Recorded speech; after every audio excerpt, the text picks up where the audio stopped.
বৈষম্য বিরোধী ছাত্র আন্দোলনে গত ১৬ জুলাই পুলিশের গুলিতে নিহত হন বেগম রোকেয়া বিশ্ববিদ্যালয়ের মেধাবী ছাত্র ও অন্যতম ছাত্র সমন্বয়ক আবু সাঈদ। পুলিশের অস্ত্রের মুখে বুক চিতিয়ে নিরস্ত্র আবু সাঈদের আত্মত্যাগ হৃদয় স্পর্শ করেছে দেশবাসীর।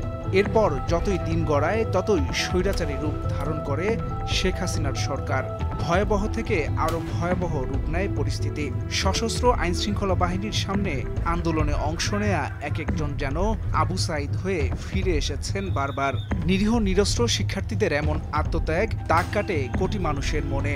শিক্ষার্থীদের আন্দোলন পরিণত হয় ছাত্র জনতার অসহযোগ আন্দোলনে। তারই ধারাবাহিকতায় ৫ আগস্ট পতন হয় স্বৈরাচার শেখ হাসিনা সরকারের। শেখ হাসিনা পালিয়ে আশ্রয় নেন ভারতে। এদিকে আবু সাঈদ শহীদ হওয়ার পর থেকেই রংপুরের সার্বিক পরিস্থিতি হয়ে ওঠে ভয়াবহ। ১৯ জুলাই শুক্রবার সকাল থেকে রংপুর নগরীর অবস্থা ছিল অস্বাভাবিক রকমের শান্ত, কিন্তু পরিস্থিতি পাল্টে যায় জুমার নামাজের পর। হঠাৎ বিকেল ৩টা থেকে বৈষম্য বিরোধী ছাত্র জনতার মিছিলে হাজার হাজার শিক্ষার্থী সহ বিভিন্ন রাজনৈতিক দল ও সংগঠনের নেতাকর্মীরা অংশ নেন। মুহূর্তেই গোটা নগরী উত্তাল হয়ে ওঠে।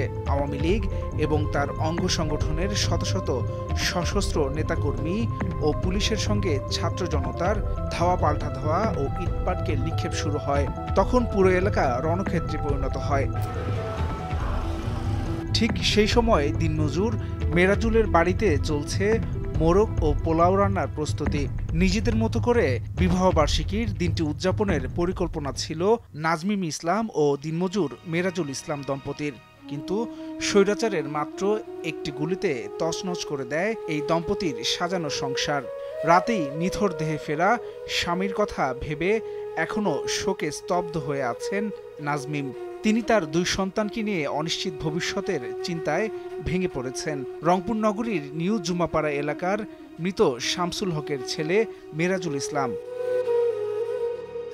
মেরাজুল তার স্ত্রী ও ২ পুত্র সন্তানকে নিয়ে পার্শ্ববর্তী আমাশু কুকরুল এলাকায় ২ শতক জমির উপর নির্মিত টিনের চালার বাড়িতে বসবাস করতেন। ৫ম শ্রেণী পর্যন্ত লেখাপড়া করা মেরাজুল নগরীর সিটি বাজার এলাকায় পাইকারি কলা ব্যবসায়ী মহাজন জসিমউদ্দিনের কলার দোকানে একজন দিনমজুর হিসেবে ৩ বছর ধরে কাজ করছিলেন। স্বামীকে হারিয়ে স্ত্রী নাজমিম ইসলাম জানেন না কিভাবে কাটবে তার আগামী জীবন। নাজমিম আরও জানান, এ পর্যন্ত বিএনপির কেন্দ্রীয় নির্বাহী কমিটির যুগ্ম মহাসচিব হাবিবুন নবী খান সোহেল রংপুরে তাদের বাড়িতে এসে তাকে ৪০,০০০ টাকা দিয়েছেন। এছাড়াও ইসলামিক ফাউন্ডেশন তাকে ১.৫ লাখ টাকা ও তার শ্বশুরকে ৫০,০০০ টাকা, একজন ডাক্তার ১০,০০০ টাকা, রংপুরের জেলা প্রশাসক মোহাম্মদ রবিউল ফয়সাল ২০,০০০ টাকা এবং জুলাই স্মৃতি ফাউন্ডেশনের পক্ষ থেকে ৪ লাখ টাকা ও তার শাশুড়িকে ১ লাখ টাকা দিয়েছে।